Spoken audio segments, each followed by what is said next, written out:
आड़ो धरी रोवेले भैया हो आमा भरिया कवार। माड़ो धरी रोवेले भैया हो आमा भरिया कवार। फाटी जाई है पापा के करे जावा हो बेटी जब जाई है ससुर। फाटी जाई है पापा के करे जावा हो बेटी जाइए जब ससुर। थर थर कापेला हाथवा हो कैसे करी दिया दान। थर थर कापेला हाथवा हो कैसे करी दिया दान। फाटी जाई है चाचा के करे जावा हो बेटी जब जाइए ससुराल।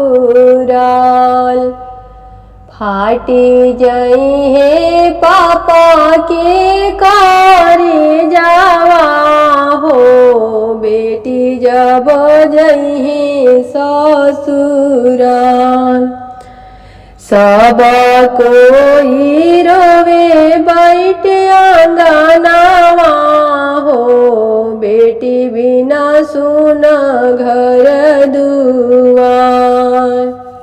सब कोई रोवे बैठ अंगनावा हो बेटी बिना सुन घर दुआर।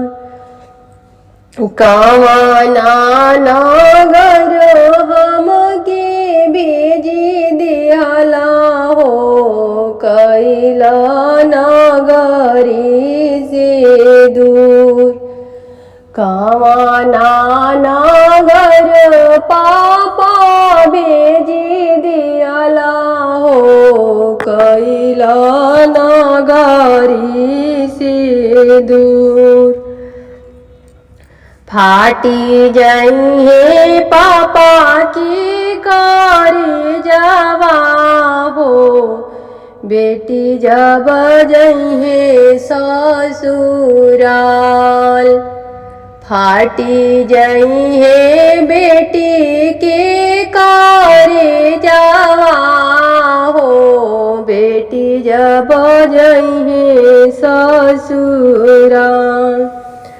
तुहारा आंगन के हमारानी तुलसी हो बेटी करके कैला दुलार। तुहारा आंगन के हमारानी तुलसी हो बेटी कही कैला दुलार। बेटा बेटी जाना में कहीं को खिया हो काहे बेटी कैला कन्यादान। बेटी के कह के कन्यादानवा हो पापा दूर देश भेज। फाटिले पापा के करे जवानु हो बेटी जब सासुर जात। माड़ो धरी रोवेले अपना भैया हो आमा भरिया कवार। फाटी जाई है पापा के करे जवानु हो बेटी जब जइहे ससुराल फाटी जइहे बे पापा की